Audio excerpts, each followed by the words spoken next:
Hi, welcome to Catholic Nest. So I'm just going to quickly share my eldest, who would be the equivalent to Year 8 at KS3 at secondary level home education. And these are our picks for the year. So it doesn't include science, as I'm still sorting that out, and it doesn't include maths, as I have to photocopy all that and sort that out as well. So there's a couple of elements missing. I'll go through them one by one. So for KS3 history, he's going to be carrying on with this series. This is the Year 8 second book of 3. He's still got a bit to do in the first one, so we'll probably start this later on this term, maybe closer to Christmas. We'll find a way to finish up the other one in time. So this was on offer for about £14 on Amazon. I'd like these because there's nice illustrations. It's broken down in little over to you bits that he just does in a separate notebook. I'll just pick one for him or something. We'll watch a documentary on the topic, or we'll just talk and discuss about something, points of interest. So that's for his history. We are doing a history topic of Saxons and Vikings for our group history, which is really for the primary level, but I want it to kind of be a family topic that we explore a bit deeper together. So as that's just a little extra that we'll do in the mornings, both the secondary level boys will join in with that as well.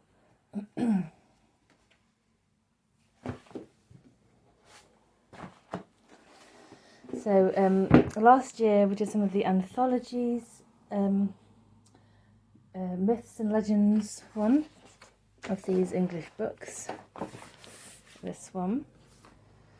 So again, there's 7 in the series. We're not doing them all, but I did want to do the Shakespeare one, as it dips into quite a few plays.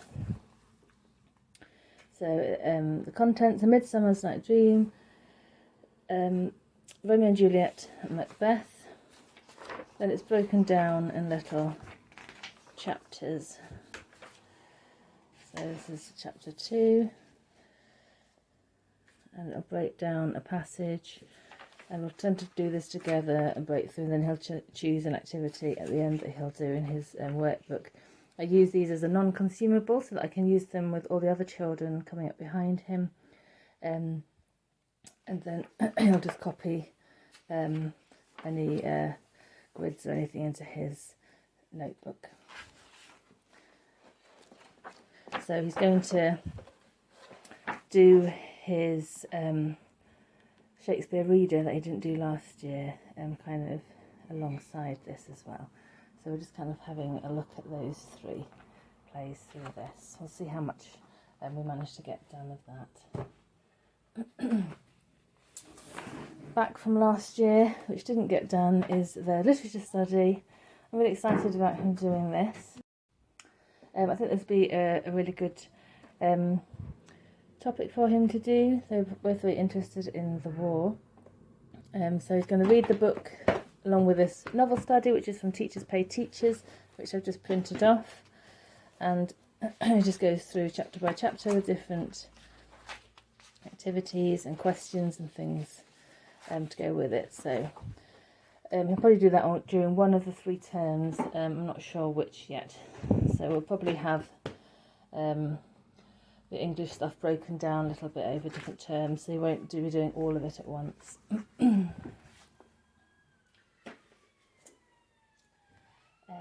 then we have geography, which I showed in my haul. Excuse the ambulance. So we're doing the second of the Geog 1, 2, 3 books, which is the Year 8 one. Again, because of our interrupted year last year, he's still got a bit left over to do before we start this one. But this is reasonably easy to schedule. So the contents of this one: fieldwork and GIS, population, urbanisation, coasts, weather and climate, climate change, Asia and China. So there are topics that we can discuss together and work through the workbook. So the workbooks are quite basic. Every double spread in here is 1 page in here, so it's nice and achievable, it's not overwhelming. But I quite like how simple and manageable it is. So we're going to carry on with that, and his brother will do the first book. Also shared in my haul was this for spelling, punctuation and grammar. He's actually doing a separate spelling thing, but more for punctuation and grammar emphasis, he's going to be trying the KS3 workbooks. We'll see how he gets on. This is the answer book, and then we've got the student workbook. Again, there's 3 of these, 1 for each year, KS3. Also, I showed last year this series. We've had a dive in the first book, so we'll have a look at the second and third. So we won't do it cover to cover again. I'll probably do a few from here, then move on to this one and find some of these that he fancies to do. That's comprehension. Carrying on with spelling, like last year, I really like these workbooks. They're about £6 on Amazon. We just write out the word list. We find word lists, things that are relevant to him or from that we can print off online for KS3, and then we will also be using this Mrs. B Handy Homophone Helper, which is lots of words that sound the same but spelled differently. So I'm going to be throwing a lot of those in this year to make sure he can differentiate between the 2 spellings. I'm just carrying on with that really. That worked really well for him last year. So then, as I said, science is going to be separate. I'm still sorting that and sorting maths out.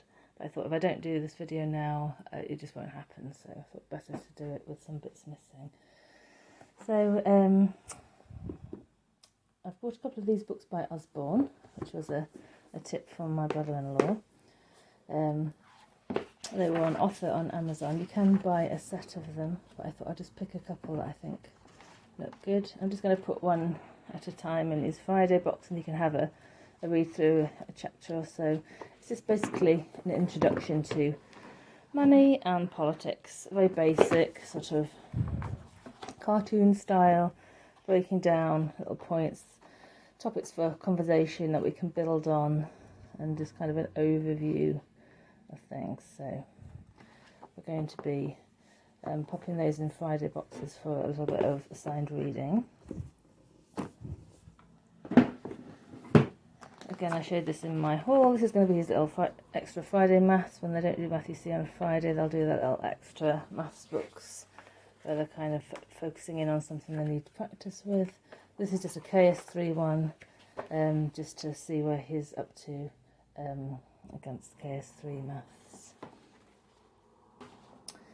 So I did show in a previous video that he did he did some of the step-by-step acrylic